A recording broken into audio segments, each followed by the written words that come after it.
Well, welcome to Successful Women Made Here. We have a great topic today that applies to many people, especially in terms of a pandemic, the changes that we're making and how we can still show up in our best selves so that we can help even more people. And we're talking about being super.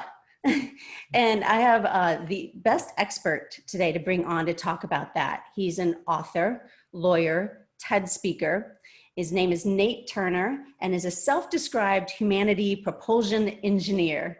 Nate is the author of several books, including his soon-to-be released children's book, The Amazing World of STEM, and his history-making book, Raising Superman. Nate's appeared in many media outlets, including the Washington Post, SiriusXM, and U.S. News and World Report. Nate's a zealous advocate that every person has an opportunity to maximize their human potential through his ideology of a backward design life process, and to share with us that method and how we can all be super. Welcome, Nate Turner. Hi, Thank Nate. you. Thank you. I'm like, who was that guy you just introduced? He's right there, I, right there with us right now. I appreciate it. I want to start even first with what you call the backward design life process. And I think whether pandemic or not, it's an extraordinary process for us to all be extraordinary. So share with us a bit of what that means. Can I start where it originated? Can I start with Yes. that? So everything, as you know, that I've done over the last 10 to 12 years has been related to my relationship with my son. And so trying to convince a child to focus on a process rather than the outcome was the thing that helped me to realize that we should backward design that approach for him. So before he was born, we wrote Harvard for an application. We used the application from Harvard to backward design his life. So I just want to highlight there for a second. That's incredible in itself. Before he was born, you sent off to Harvard. Yeah, so in the old days when you had to send out the little card and send it for an application, I was in law school and went to the library, got a card for application for Harvard, and mailed the postcard. And Harvard then sends back the application to my wife and I. We look at the application, and with the thought that one of the things we wanted to do was make sure this unborn child had a better life than us, because both of us had some challenging childhoods. And in that application, Harvard indicated 3 things that they wanted for a student, and this was in 1994. And so the first thing, of course, was great academics, but the second and third part were the 2 parts that surprised us and became a big part of what we've done with Naeem. The second part was that he'd raise someone to be a world citizen, and that the person would have to care about something greater than themselves. And so that application allowed us to sort of backward design the approach to getting him prepared to be an applicant, a qualified applicant, so that Harvard wouldn't laugh at him if they saw his application in 18 years. And then we've used that approach virtually with everything we've ever done. And was it really for Harvard, or was it really just any excellent school that you wanted to see with those qualifications? Good question. So at the time we picked Harvard because Harvard at the time was ranked the #1 school in the country.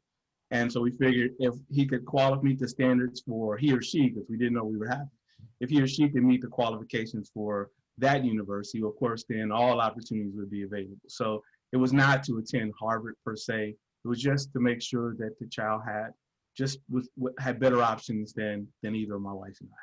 You touched a little bit on your own story, and you don't have to go into too much in depth here, but why was this so important to you and your wife? You said you had a challenging upbringing.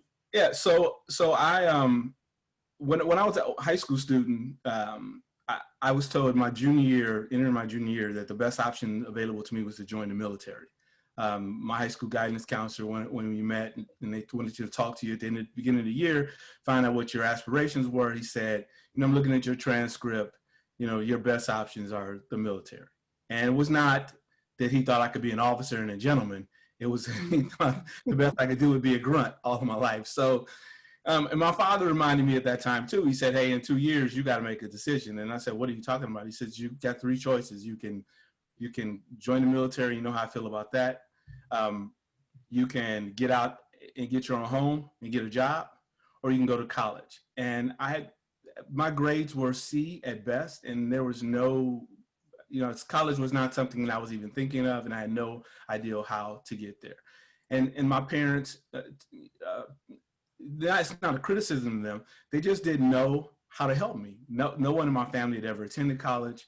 None of my grandparents had graduated from high school. My parents were the first, I think, to graduate from high school. So there was not a history of academic success in my household. And so here I am now. I was in law school and realizing I had all this debt. I go to Butler. I had a little bit of debt from Butler. And I'm like, I don't want that for my child. My wife had her own experiences. And we said, let's try to do something better for the child that we're having.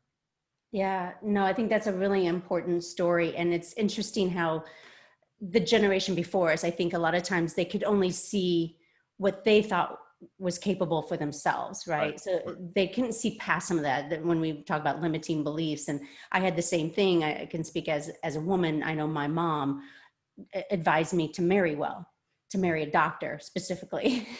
so it's funny how they know what they know at the time and can only see as far as that. So I think it does take an entrepreneurial mindset, in a sense, to see the possibilities for our children. So I'm so happy that you wanted to do more for the next generation and for your son. All right. So, and I liked how on the application, when you mentioned for Harvard too, one of the only two stipulations, it seemed like mainly, and the one also talking about care about something greater than yourself. Right. So how did you put that in motion then to backward design? What does that look like if we care about something and others more than ourselves? Sure. So, three things, academics. Second was the world citizen. And then the third thing was the care about something greater than yourself. So at the time in 94, sure, I was finishing my master's in history and theology. So I was a law student. And so that part seemed simple to me because that felt like that was about a theological thing. Like caring about something greater than oneself is generally the way that religious or theological beliefs are, that the ideal is that you do something for the greater good. So I was like, okay, I think I kind of got that. But as time has grown, we've understood that to be a little broader. But the idea was to make sure that he cared for the planet, that he understood his connection as Mufasa would say, to the circle of life, that he was that he could be king, but the role of a king was to care about the whole kingdom and understand how everything works together. And if you're not at your best, then the kingdom can't be at its best, and so forth. So that was a big part of how he was raised. From everything from when he was 14, he started his own foundation. And I know your daughter's done some work similar to that, but yeah, she started a nonprofit. Yeah, so he started a foundation around homeless children. That was had a teammate whose father put him out of the house, and he was concerned what was going to happen to that young man. He wanted him to move in with us. I said, it's fine, but just let him know it's not as easy as it looks like on the outside. Right.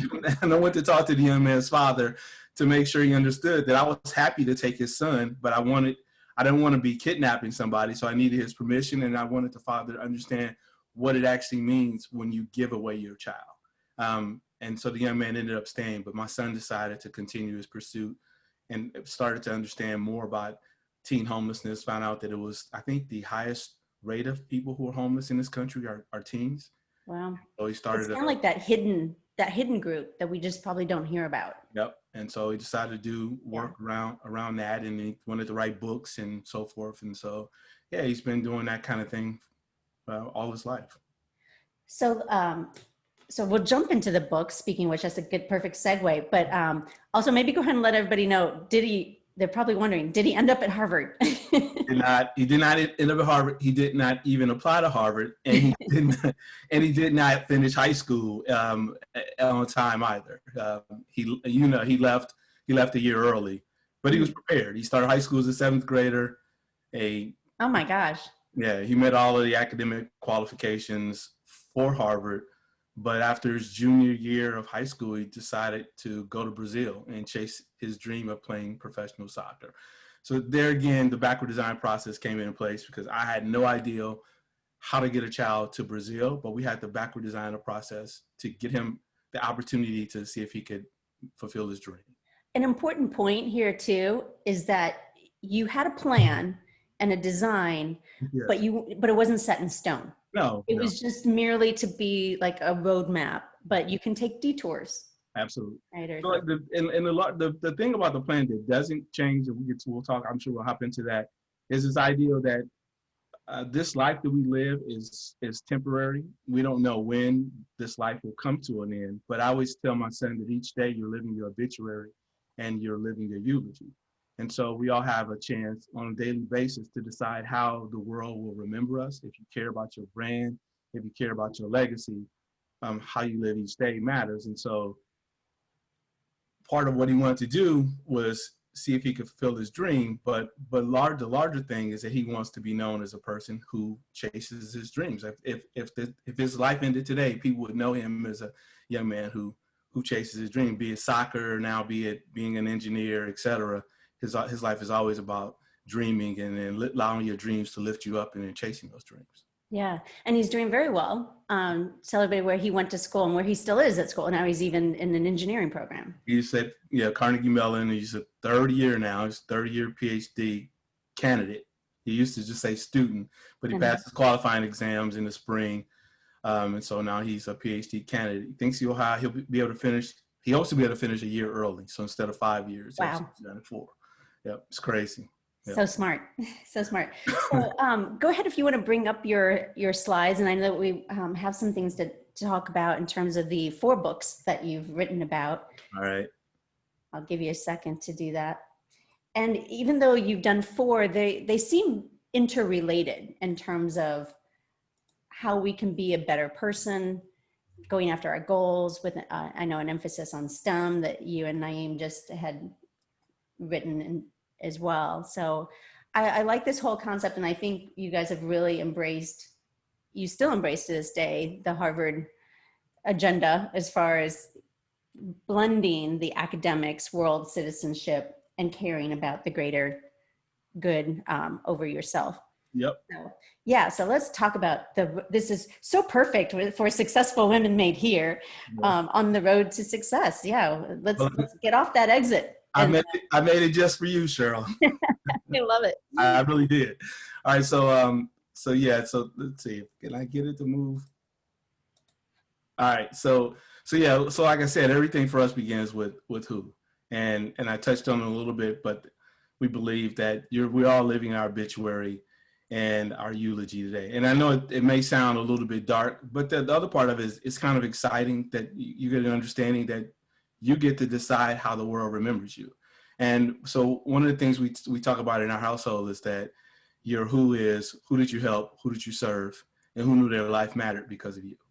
And that's the way, at least we try to approach life on a daily basis. And if we don't, you can call me out, Cheryl, and tell me, Nate, you're not living your who. And then that helps me to get back on plate. But that's what we try to do on a daily basis. And then so in regards to like the pandemic, one of the things that I've touched on with families and is that now is a great time to decide who you want to be. Like, I know Simon Sinek famously talks about, great leaders begin with why, and no disrespect to Mr. Sinek. I know he's a bright guy and lots of people listen to him, but I don't know that those of us who are quote unquote the normal people who don't lead corporations, I don't think we can afford to start with why. I think our whys change. I worked why because I need to take care of my family.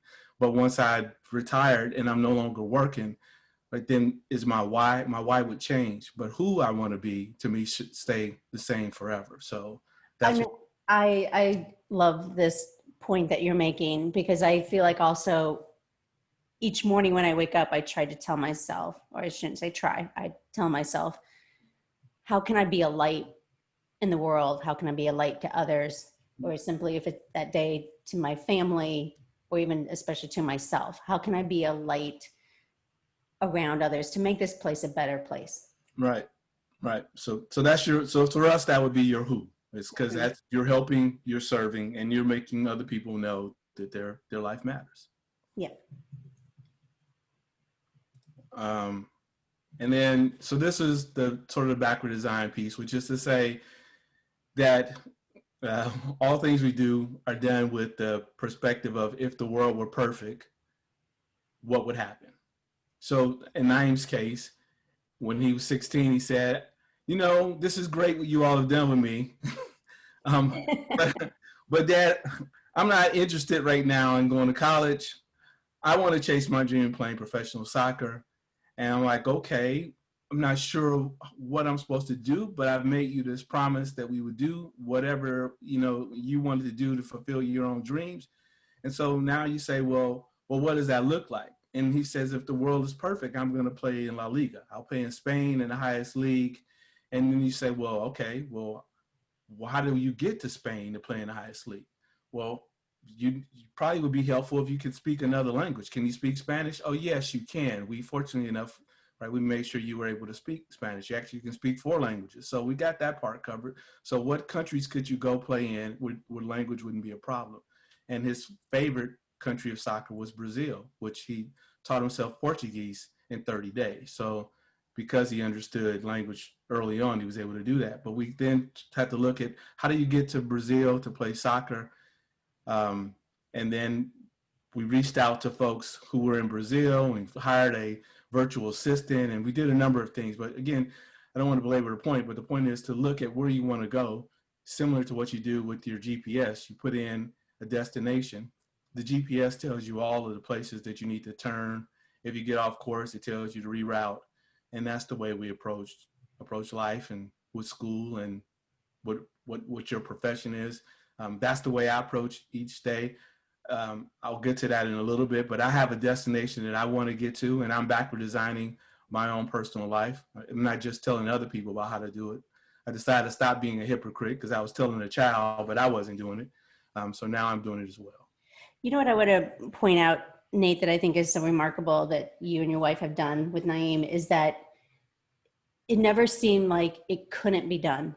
It's like you guys always approached it with a can-do attitude. And I think that's so huge for entrepreneurs because it's so easy to just say, oh, that's just a dream, or it's so outside of what I could actually do. How would I really get there, right? I mean, just such determination that you never looked at it from that it couldn't be done. You just started finding out ways that it could be done. And to hear even that when you mentioned the languages, and not to detour too much down that route, but yeah, how does one at the age of, so he would have been 16 or so at the time, how did he already learn 4 languages? Because quite honestly, in most of our American schools, kids don't get exposed that much to different languages. So a lot of this you guys did outside of things on your own, or was it even through like those programs you listen to, you know, Duolingo, something like that? So there was no Duolingo then. So remember in 94 when we look at the application, so it goes back to the application from Harvard. And the second point was world citizen. And what we understood that to mean in 94 was that he needed to be able to speak another language.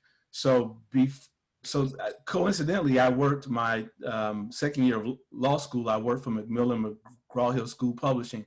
And before I left for the summer, they gave me a bunch of books and early learning material, and included in that were language tapes. And there was Spanish and German and a bunch of French. And so when I came home with those tapes, like, what am I supposed to do with all this stuff? And then once we read the application, it dawned on me. So when Naeem came home from the hospital, this is no joke, I had a little tape recorder connected to his crib, and we put the language tapes on in his crib. Instead of nursery rhymes, we had language tapes. So if you'd come over, you would have said, you walked in the room, you heard Guten Morgen, right? Means good morning in German. Guten Tag. So we would play these language tapes. Hola, como está bien too. So we were playing these language tapes. And we learned that early on is a way that the child's brain develops, that they're not, while they won't learn the language per se, the brain starts to pick up elements of the dialect so that when they are introduced to it, it becomes much easier to do. And so yeah. Oh, such an excellent point. Yeah, no, I've read that actually we even learned the most in our first year of life. Yep. So just them being exposed to that. Yep. Right. And then especially if you can learn a language before the age of 7.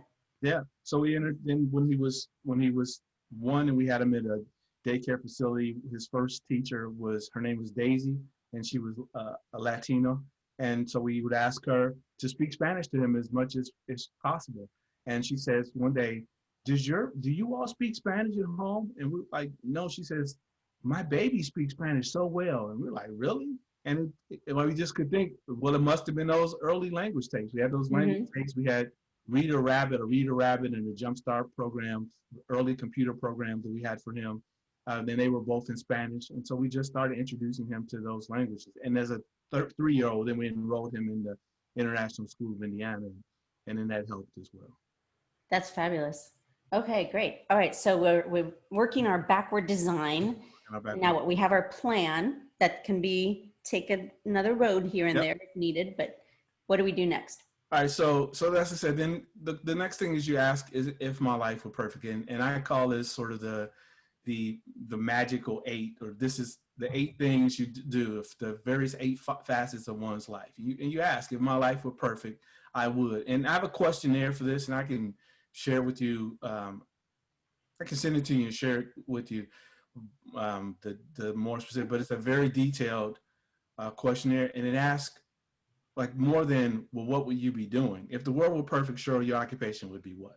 And I can ask and answer for myself. Nate, if the world were perfect, your occupation would be what? And I'd say I'd be a Pulitzer Prize winning author and one of the world's most renowned public intellectuals. And so I would tell you exactly what that would mean, how much my income would be, how often a week I would speak and work, how often I would write books. Like, I would give you all of the details, because I think oftentimes we have these things we say we want to do, but we don't give any detail to it. And much like the GPS gives us all kinds of detail about where we're going. If you want to know if there's a gas stations nearby, you can pull it up on the GPS. It'll tell you if there are gas stations. They can tell you if there are restaurants. But as we think about our life, we don't really add details to our life. So this questionnaire of if my life were perfect, I would. Would I live here in Indiana? Absolutely not. I have my house. I'll show you picked out later on where it is. I ask questions about, how's the walk score? So in other words, can I get around by bike? Can I get around by walking? Is there a lot of green space? Is there a beach nearby? Is there water nearby? I'm very, very detailed about that. Does my house have lots of windows, a few windows? Are there neighbors nearby, etc.? There are things on the bucket list, right? Because your life has to be something other than what you do. So what experiences do you want to have that you've always dreamt about doing that you keep putting off? Because, tomorrow is certainly not promised. What are those things that you want to do? And then you have to commit to doing 3 to 5 of those things this year, 5 to 10 things in the next 2 years. If you're married or single, whatever, what does your domestic relationship look like? Do you want to be married? Are you married? Do you want to have a great marriage? What kind of great marriage do you want to have? Do you want to have a marriage where you're still dating, or do you want to have a marriage where you are just sort of roommates? Like, you have to give detail to what it is that you want for your life. Same thing with children. How well do you want to get along with your children? How far apart do you want to be from your children? Or do you want them living in the basement your whole life? Right. You have to give thought, because honestly, there's that old saying, right? If you fail to plan, then you plan to fail. And so all the things you do, we want to give detail to. Same with your friends and family. And certainly the part about your health and fitness. People don't take our health and fitness seriously enough. I have a saying that I tell people every day, that I'm 178 pounds of twisted steel with young Denzel sex appeal. And so, I say it all the time. People who know me say, hey, what's your weight today?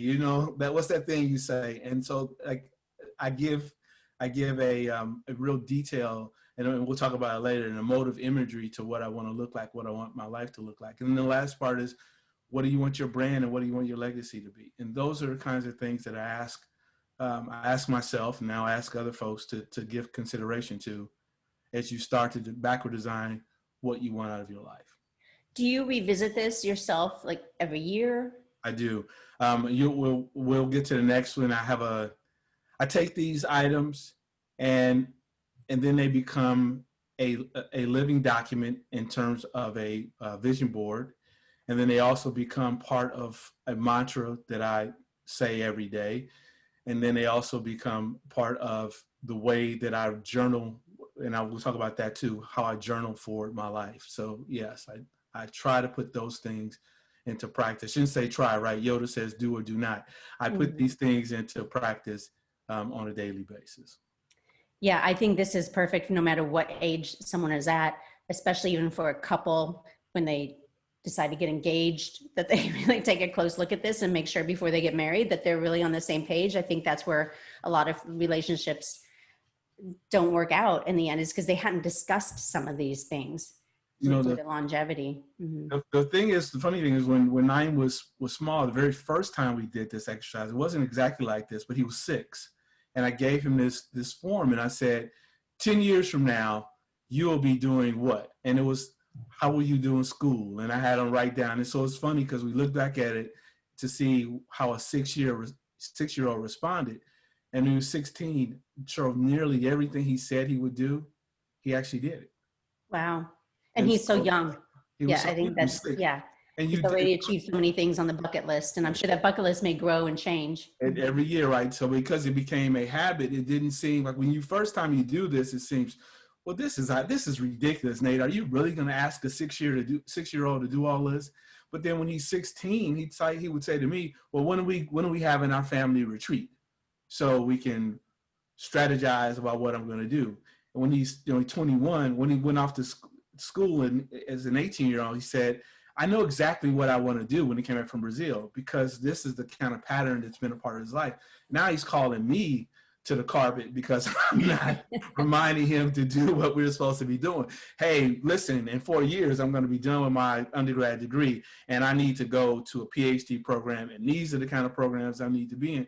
He's taking this same format and he's applied it to his life. He doesn't need me to tell him to do it anymore. Yeah. He just needs me to be his accountability partner now. This is the backward design. This is seeing where your vision is and where the road is going to take you, or can. Absolutely. Okay, great. Next one. All right, so this is, again, the ideal is to give people an opportunity to live their best life. Most of us struggle with this whole ideal of a work-life balance, and the ideal, right, by having this sort of detailed backward design approach allows you to me, give you a little more peace and happiness in your life. Most often people do one thing great.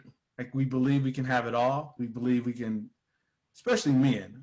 I would say men more often than women, but women certainly suffer this. So when men think that success means what we do at work, and we give sort of lip service to our family. We say family is the most important thing in the world, but then we leave home before our kids wake up, and we get home when our kids are going to bed. And then on a weekend, we want to sleep in all day or go play golf or do something. And so the ideal is that's not a healthy way to live life. And we believe by having a more detailed process, then we can have a little more peace and happiness in the way we approach our life. Yeah, it's a cliche life. Yeah. Really, right? Yeah, you think it's about that, but like you said, where are we really spending our time? I know when we were in New York, living in New York at the time, so I think Keegan was 4 years old or so, and they had to draw something about their parent. And I think you can get some of the biggest messages about your life when your preschooler comes home with this drawing that they did at school, and it was like, well, draw us your parents. And so you would think, oh, they would just draw stick figures or something, right? And that would be mommy and daddy or whoever. And instead she had me sitting in front of a computer. She was really proud of her drawing. And but it saddened me because I thought, oh my gosh, that's how she sees me. That's where I spend most of my day, with my nose into the computer. And that was more of a wake up call for me even early on, that when they came home, then I needed to separate things, compartmentalize when I do my work, and then try to give them attention and focus only on that. Yeah, I think there was a study done a couple of years ago that said how much time do parents actually spend parenting each day, and it was like 47 minutes.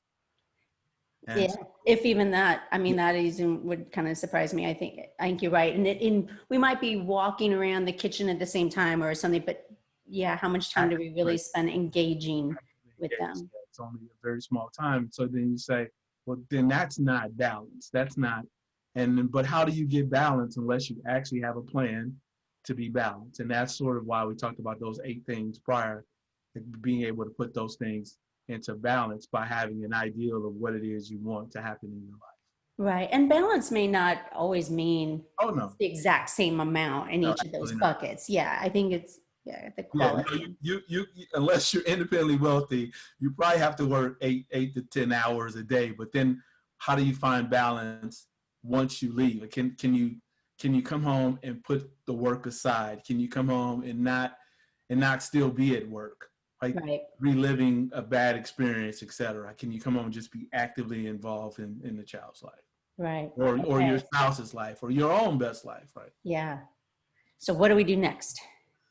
So I have a few tools, techniques, and strategies. Generally, there are, in the case of what we do, there are about 20 things we try to implement every day. But we didn't have time for 20, so I wanted to pick out 4 things we could talk about today.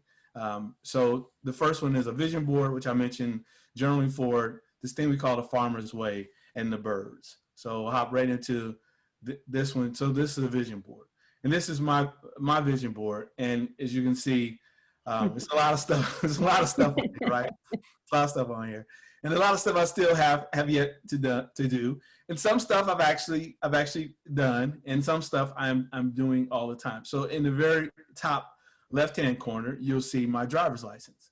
And there's a little story about this. I had a dream one night in September of 2018. We were asked to speak at this conference in California.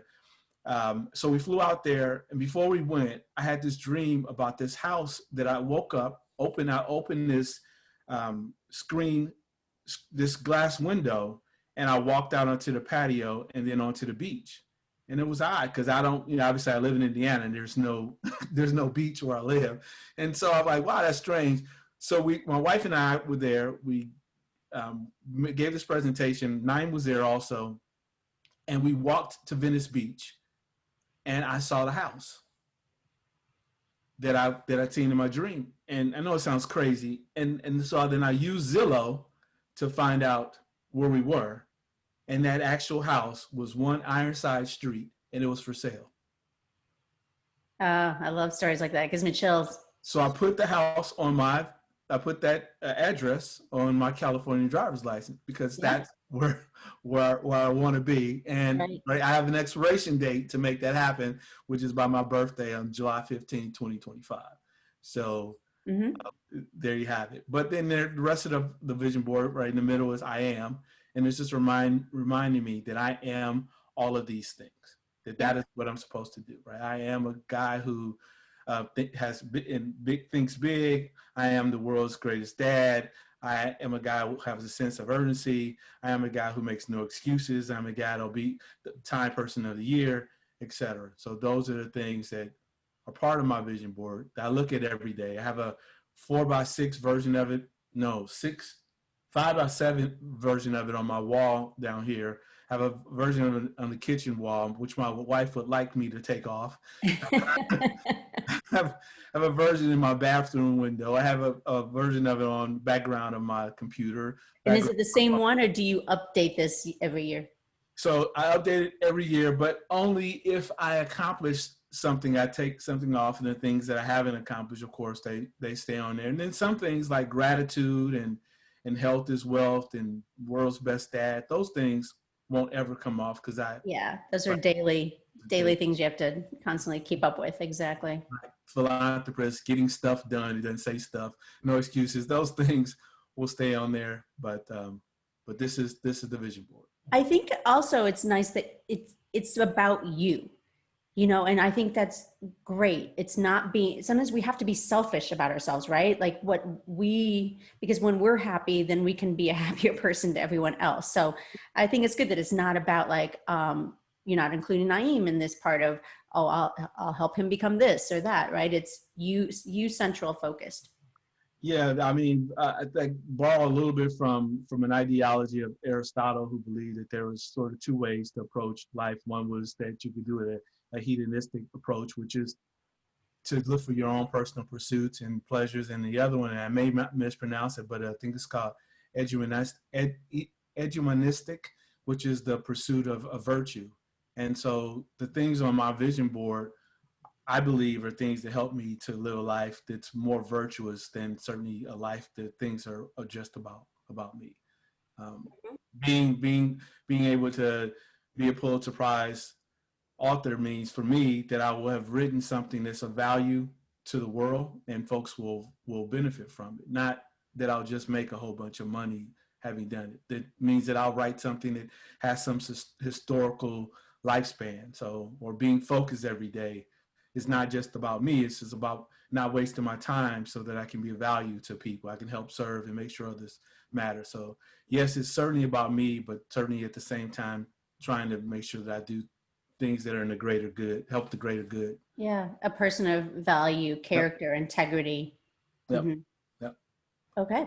Except for the Tesla at the bottom. The Tesla at the bottom is you know what? And that's all right. And actually, that's being better for society, an all electric car. Right. And it is. It is. But I think, and this could be a whole nother topic we do, but I talk with the women in my group, Successful Women Made Here, a lot about this too, that it is good to make profit. It's good to make profit in your business because that's what sustains your family. It helps the community. It helps the environment. You can help others. You can employ others. So money and profit are good and are essential for a thriving business. Yeah, you, as I said, you got to eat. And Cheryl, let me point out this last thing. There's this window over here. I don't know if you can see my. Yes. Mm-hmm. But that is the window and a door. That's the house. That's that house. That's oh wow. So yeah. So like okay, and that's the look right to the beach. Like, all right. It's beautiful. So, you have to see if it's still on the market or one. Yeah, there will be one like it even in 2025. It's still on the market, and so that's emotive. That's the kind of emotive imagery I'm talking about. Each day you look out and you have to see. You have to see your vision. You have to. Absolutely. Okay. Yep. All right. Next. And then here's the thing that I learned to do each day. So each day, and sometimes it's rude. My wife would tell you, I wake and I get out of bed most mornings immediately. I don't say anything to anyone. I come right downstairs and I spend the first 8 to 14 minutes journaling forward. So let me explain. In most cases, people, when they journal about something that happened the previous day. They journal about something they're unhappy about. I journal about my life that has not yet happened as though it's already happened. And that's profoundly different. I think you're right. It's not reflecting or what wouldn't happen or complaining in your journal. No. You are a forward-thinking person. Or I'm thinking about my best life and I'm writing it down with as much emotion and imagery as I possibly can, as if I'm having a conversation. Today I journaled about going to a concert and going backstage and meeting the band Chicago. That I had front row seats, and I was in Orange County, California, and I got invited because of some of the things that I had written, and they wanted to meet me, and they sent me tickets to the concert, and I got a chance to go backstage. And finally the pandemic was over, right? And we were able to go to a concert again, although it was outdoors. But each morning, that's what I do. I spend the first 8 to 14 minutes. That's how long I'm supposed to take. Sometimes I get so caught up in writing my life forward that it could be 30 minutes to an hour, and I'm still writing. Mm-hmm. So share with us a little bit of the difference of how that helps the brain see the possibilities. Mm-hmm. And then I also kind of hear the naysayers saying like, well, you're not living in reality. Yeah. Okay. So the brain science behind that is that in the first 8 to 14 minutes, everything that we do, everything we're going to do happens in that first 8 to 14 minutes. That most of us have about 60,000 to 70,000 thoughts per day. And about 90% of those thoughts are about the same things we thought the previous day. So unless we do something intentional to change the way that we're going to think, today we're going to think just the way we did yesterday. And so that's why the first 8 to 14 minutes are so important. It's little more than it's less than 1% of your day. Could be as much as 1% of your day, programming your mind for the other 99% of the day. So that's the way I start. Now, in terms of I'm not living in reality, well, that's great because reality is what you make it. You know, we grew up at a time, and I remember watching a cartoon called The Jetsons. And that seemed unrealistic, that there would be a robot that would be in a house that would serve a family, but Yeah. that people would talk to each other over a device where you could look at people and see and talk at the same time. And yet today, that is exactly the world we live in. And so most of the things that happen in the history that we find to be important are things that somebody first thought were impossible, that most people thought were impossible. Then there were one or two people who thought that that thing was possible, and so they did it. So for me, that's what me writing every day about something to other people that seems impossible is okay. I wrote about one day doing a TED Talk, and I did a TED Talk. I wrote about writing books, and I now have written 4. Right, I wrote about being able to see my son have a great life, and my son's life is, quite honestly, is pretty great. So yeah, I believe it works. But as a person think it in their heart, so are they. I think it in my heart, and I believe it, and so I do it every day, and I'll continue. Yeah. We have to be our biggest advocate, I think. Right. If you and I both lived with the limitations that your parents had on you and mine had on me, you know, then you just keep living the same life. I mean, you pointed that out earlier. If you keep living the life of yesterday, you get the same results. So who would have thought we would get our groceries from a company that would drive and drop everything off at your house? If someone had told you 20 years ago that you wouldn't go into a grocery store, you would have said, that's crazy. Of course, I always go to a grocery store. If someone told you you'll work from home and you'll have conversations with people on a computer screen, you'd have said, you're crazy. We'll always be in an office building. But now people who own office buildings are trying to figure out what to do with all of these buildings, because people may not go back into an office. So yeah, you have to be careful about limiting your beliefs. That's what I would say. Great. Okay, what's next? So the next thing is this idea we have called the farmer's way, and it's real simple. I've never been a farmer, but my grandmother had a garden. I spent an inordinate amount of time with her in the garden, and this much I know true. She would say, we're going to go out, we plant seeds, we plow, we pull weeds, we fertilize, we would do some irrigation, right? But we mostly would hope that we get enough rain, and we'd hope for sun. There's nothing we could do. And so we approach life very much that way. And I would tell Naeem that all the time. You're a farmer. Your job is to stop focusing on the outcome. You cannot make anything grow. You can merely do all of the things necessary to make growth possible, right? But the rest, some things are out of your control. And that's the way we try to approach life every day. In other words, not to be outcome oriented, but to be process oriented. And more often than not, the harvest that you hope for will happen. But if it doesn't, you won't be disappointed, because you understand your outcome is solely to be process oriented, right? Not to be focused solely on the harvest. Yeah. As a farmer's daughter, I can say, right? You just kind of got to take a day at a time, and yeah, and know that I lived through many, many seasons where there was drought, then there was too much rain, and the worry, but in the end, yeah, you just got to keep doing what you can do, and in the end, things always seem to work out. Right, you got to do your part, right? Because even if you get the right amount of rain, but you haven't planted any seeds, you're not going to have a harvest. If you get the right amount of sunlight and you haven't pulled the weeds, you're not going to get the right harvest. So the thing is, you've got to do your part, and that's what I reminded Naeem of all the time, and now I remind myself that, Nate, if you're going to be a writer, every day you have to write. Part of writing every day is journaling every day. If you're going to believe that all things are possible, you have to write that down every day. You have to see it every day.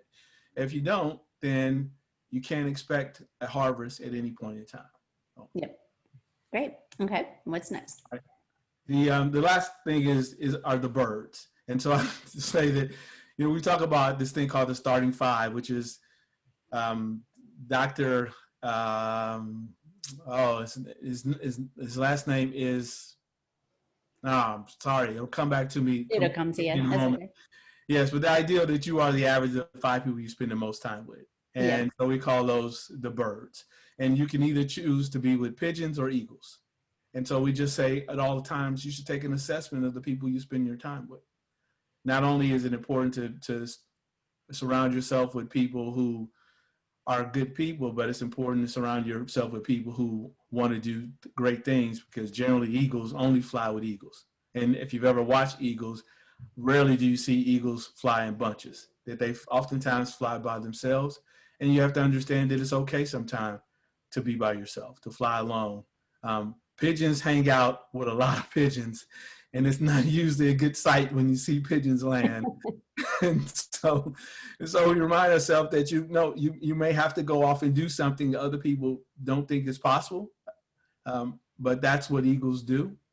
You have to decide what kind of bird you want to be, and then find other similar birds to hang out with. Yes, yeah, and I just saw a picture the other day, and I reposted it on my social media too, where there was a crow on top of an eagle, and it was flying, and it talked about also how it keeps pecking at the eagle, but the eagle just keeps rising to higher altitudes, and eventually the crow can't breathe well at those altitudes, so it drops off. And I thought it was a great analogy, which you're making as well, with in life, that there will be others who always want to bring us down, point out the faults, it can't be done, the naysayers, right? But the eagle doesn't listen to that and just keeps rising to the occasion, and also doesn't get diverted with having to defend itself, right? And give arguments. It doesn't waste its time on petty things. So I was just saying, yeah, we have to just keep reminding ourselves to rise to the occasion. And I love that story. And I've been in your sessions before when you've mentioned this, and I shared that with my son, Kai. And then it was so funny because the other day after one of his races, and he did he had a PR. Congrats. And he was mentioning how when he was running through the crowd, and at cross country, there's a lot of people cheering, and majority of people, 99% are usually cheering for everybody. But he heard some of the naysayers and hecklers in the crowd. But he said he quickly told himself, he said that actually made him more determined to even run harder and run faster, and then to drown them out and listen for the cheers and the crowd. So even though it's not saying that the eagle is deaf, I mean, it may hear that, but it has to know how to filter that and move past it quickly. Yeah, so the guy's name is Dr. Robin Dunbar. So I want to make sure.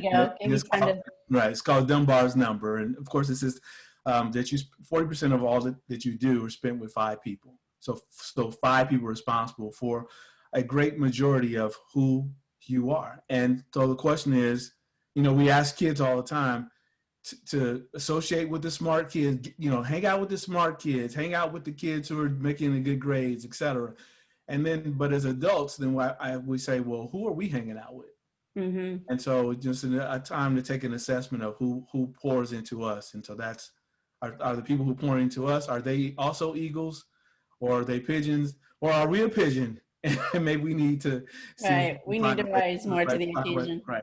And also be an eagle. And the last thing I would say about pigeons, interestingly enough about a pigeon is a member of the dove family. It just doesn't know. It just doesn't know that it is a dove, which is an interesting story. Oh, I had not heard that. I love knowing that now. Thanks for sharing that. That is because there's beauty in the dove, right? The dove we just perceive as being graceful and eccentric and beautiful. Like they have that in themselves. The pigeons, they just stay lowly. Right, exactly. Yeah. So that was the last one. Okay. So that was it. Those were my some of the 4 tools that we use. Yeah, and I think it's so great. And what you do is you primarily work with parents to help backward design the lifestyle for their child so they can get into the college that they desire. Yep. But I think what you do also applies to entrepreneurs. So anyone can work with you. Yep. And you had some things on your, and how do they find you directly at your website though, Nathanial Turner? Let me keep going. So okay, there you go. Yeah, let's talk about your books. There you go. How you find me. Yeah. Yep, Nathaniel Turner, Nathaniel A. Turner. Yep. .com or raisingsuperman.com. But let's go back and let everybody see your books there right away. So, all right. Oh, does it go backward? There we go. And one more back. There you go. So your first book, The Raising Superman, is the backward design, basically, right? So it's just a collection of letters that I wrote. Okay. And yeah, there's this whole idea about how to backward design your life, but it's mostly through letters that I wrote to him when he was 2 through 16. And of course, I wrote him as though he was a grown man. So it's interesting now that he reads the letters, and the letters have the same value as they did, maybe even more so now as a 25-year-old than they did when he was 2. I think that's such a beautiful thing. And I have read through, I have your book, and I shared that with Kai, and I know he'd been reading it, but that's right. I remember seeing the letters, and you were talking to him about playing soccer and maybe the challenges too that he may face being with them. I think even if people can read that and apply a lot of those to inspire their own children, as well as even take the initiative to do something like that for their children, their own stories. Yeah, it's I think it's a great way to sort of leave a legacy. Most of us, as I told Naeem, I probably won't do anything. At least that's what I used to say. I won't do anything that will particularly make you proud or make the world remember that your dad was here. But the thing that I guess I can do is to do my best for you so that you'll remember me. And so I just would write him. I said I wanted him to know how much I loved him, and I wanted him to be better than I was. And so the only thing I could think of at the time were to write him letters. Of course, that was 23 years ago. There was no YouTube. Like today, parents do everything is in social media. We do a YouTube page for everything to our children. There was none of that then, so I just wrote him old-fashioned letters on greeting cards and postcards, and eventually I started to email him. But it's great. They could take notice of your book and even see your letters, and then just model those and do something similar. It's something everybody can do. Everybody can write a letter. I did something. It's funny that we didn't know each other at the time, but when Kai was 2 and I was 9 months pregnant with his sister, I did a documentary, and I call him the Subway Baby. In the documentary, he's called Subway Baby. And it was all about also leaving that legacy and instilling the values in our children too. And how can we go about that? Yep. Yeah. So Stop the Bus. Just my critique of America's educational system. I was so frustrated about 3 years ago that I decided, as I was responding to all of these news articles, TV reports, et cetera, about education. And I thought, you know what, a lot of the stuff you all saying is wrong. So I started writing, and of course, when you're writing a letter to the editor, they typically only give you 300 words. So I said, okay, well, cool. I'm just going to write these 300-word essays, and I'm going to do it for 31 days. And so for 31 days, I responded to something every day. And at the end, I put the responses in a book, and I called it Stop the Bus, a way to change education in 31 days.